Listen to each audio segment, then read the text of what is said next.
Fashion అంటే ఏంటి? ఖరీదైన బ్రాండెడ్ దుస్తులా లేక మెరిసిపోయే నగలా? కాదు, తన దగ్గర ఉన్న సామాన్య వస్తువులతోనే ప్రపంచాన్ని ఆశ్చర్యపరిచేలా కొత్తగా ఆలోచించడమే అసలైన ఫ్యాషన్. క్రియేటివిటీకి హద్దులు లేవని, ఆత్మవిశ్వాసమే అసలైన అందమని నిరూపిస్తున్నాడు ఒక వింత ఫ్యాషన్ ఐకాన్. ప్రస్తుతం సోషల్ మీడియాలో ఎక్కడ చూసినా ఇతని డ్రెస్సింగ్ స్టైల్ గురించే చర్చ. ఇతని పేరు క్యాల్యూపిటిక్స్. ఇతని ఆహార్యం చూస్తే ఎవరైనా సరే ఒక్క క్షణం నోరెళ్లబెట్టాల్సిందే.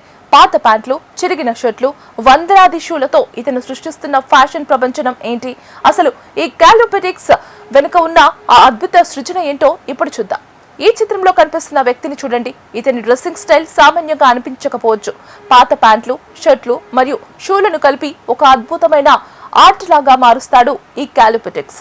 సాధారణంగా మనం పనికిరానివి పడేసే వస్తువులను ఇతను తన ఫ్యాషన్ స్టేట్మెంట్ గా మార్చుకుంటాడు.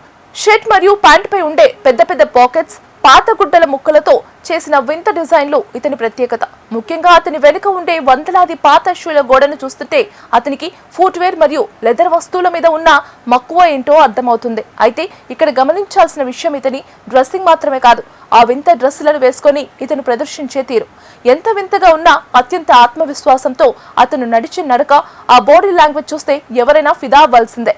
క్యాల్యూపిటిక్స్ కేవలం బట్టలు మాత్రమే వేసుకోడు. అతను చేసే చిన్న చిన్న డాన్స్ మూవ్స్ మరియు యాటిట్యూడ్ మిలియన్ల కొద్ది వ్యూస్ సంపాదిస్తున్నాయి. ఇన్స్టాగ్రామ్ మరియు టిక్టాక్ లో ఇతనికి లక్షలాది మంది అభిమానులు ఉన్నారు. కొందరు విమర్శిస్తున్న క్రియేటివిటీకి హద్దులు లేవు అని నమ్మేవారు ఇతనిని ఒక గొప్ప ఆర్టిస్ట్ గా ఆరాధిస్తున్నారు. మన దగ్గర ఖరీదైన వస్తువులు లేవని, డబ్బు లేదని బాధపడే వారందరికీ ఇతను ఒక గొప్ప ఉదాహరణ.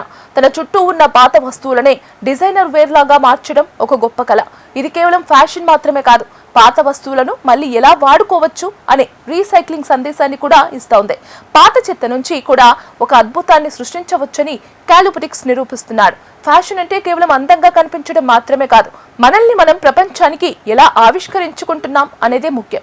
మనలో సృజనాత్మకత ఉంటే సామాన్యమైన వస్తువులతో కూడా అసాధారణమైన గుర్తింపు తెచ్చుకోవచ్చని క్యాల్యూపిటిక్స్ ప్రయాణం మనకు తెలియజేస్తోంది. మరి ఈ క్రేజీ క్యాల్యూపిటిక్స్ స్టైల్ మీకు ఎలా అనిపించింది?